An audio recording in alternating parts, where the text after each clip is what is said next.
in terms of what is occurring in our world, a lot of people are distracted by drama and noise and the currently loud, dramatic, stress, conflicted life process in our world that people are experiencing, including COVID-19, including political unknowns and fears. We understand that in this environment, in this complex, challenged, conflicted, and polarized world, that consciously laser focused and consistently stable, positive, caring, loving, spiritually aligned intentions are necessary. They're more necessary now than ever before. That is not against anything. We're for service to the world. We're for healing of the world. We're for bringing about collective conscious service in the world and transformation into a far more sustainable life process for all of humanity.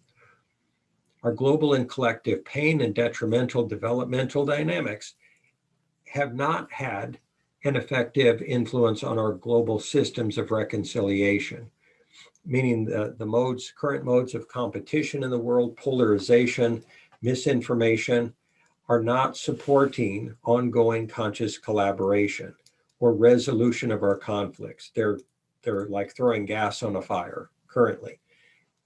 That's not a sustainable process for humanity or for nations. We get that, we recognize that. We want to support conscious collaboration that's peaceful, harmonious, loving, kind, caring, and effective in our world. What we refer to as the taproot, or the primal egoic drives of humanity that drive us to want to compete, to have, to get, to acquire, to control, to have power, status, money, attention seeking. These egoic dynamics are so primal and so unconscious that, and so blind to their effect in the world, that they would literally crash society or an individual's life process in order to keep humanity in an unconscious state, addicted to the status quo of dysfunction, of climate change producing choices, pollution producing choices, conflict and polarization producing choices, which are all dead-end processes of safety and control seeking. And it's been the previous world process to a good extent, and it's no longer sustainable. In the past, we could have wars. We had World War I and II. We had economic collapses, the Great Depression. With our current population in the world and our current interdependencies, we can no longer afford war, economic downturns to the extent that we're currently experiencing. We don't have enough resources, to effectively organized resources, to deal with COVID-19. And it's unlikely that this is the last virus that our world is going to face, or the last challenge. We haven't organized and applied funding and orchestration to really actually effectively deal with climate change or pollution. And we must organize for that. And that means transcendence of these very primal, tribal, societal drives to endlessly feed on our planet without recognizing the costs of doing so. We are starting to learn as a species, we're just starting to learn how to collaborate, how to operate intelligently, how to operate together. And in order for that evolutionary process to fully run its course, we must transcend pre-existing tribal dynamics of all national and international collectives. So a simple statement, a happy tribe or a happy social community process is not the answer to all of our world issues. Even if we were all harmonious, if we were all enlightened tomorrow, every single person on the planet, that does not mean that that all of our problems would be solved. We would still have to organize, we'd still have to develop solutions, we'd still have to apply funding, we'd still have to develop brand new technologies that don't exist in this moment, and then we'd have to work together in order to solve our problems.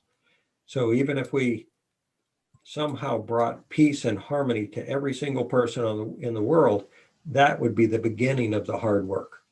That would be the beginning of our capacity to effect solutions to our global problems, and to define and create a whole new life process for humanity that is sustainable, that doesn't pollute, that doesn't eat up our world, that doesn't cut down all the trees, and doesn't create climate change.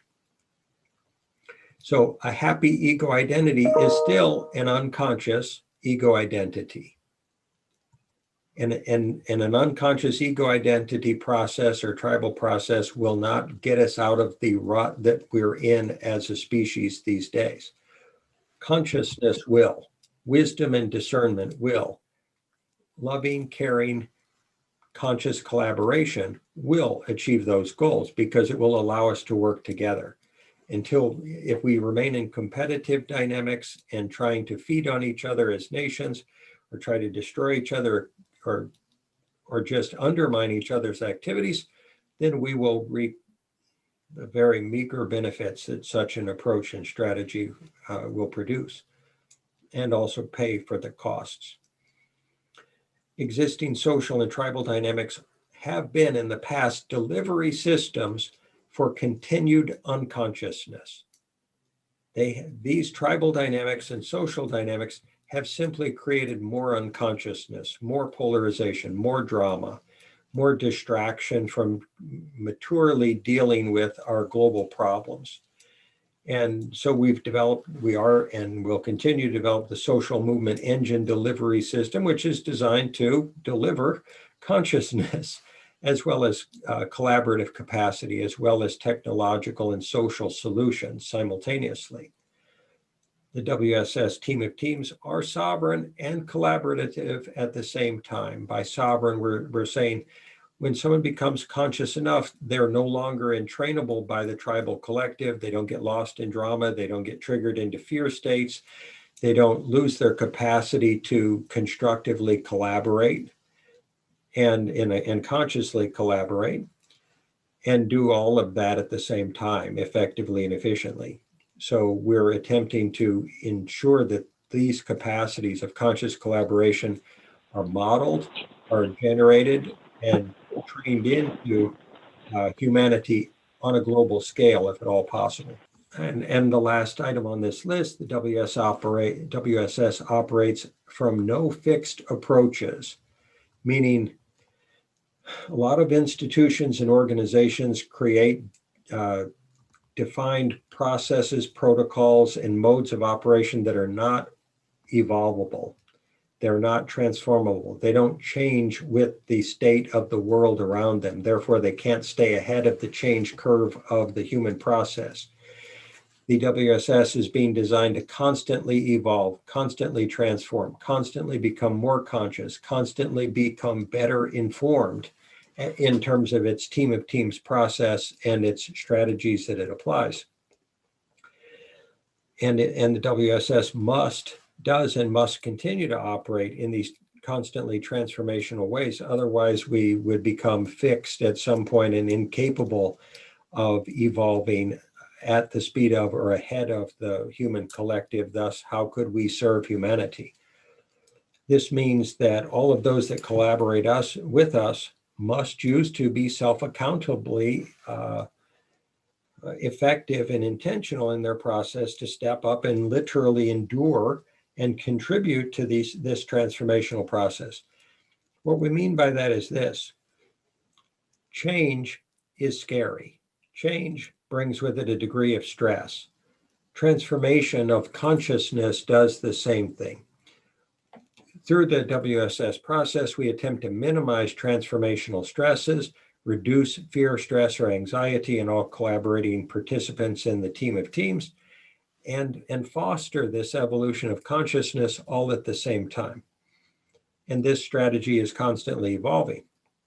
We want to be there for you. We also recognize that each of us lives within our own incarnate system of mind and emotions, heart and soul.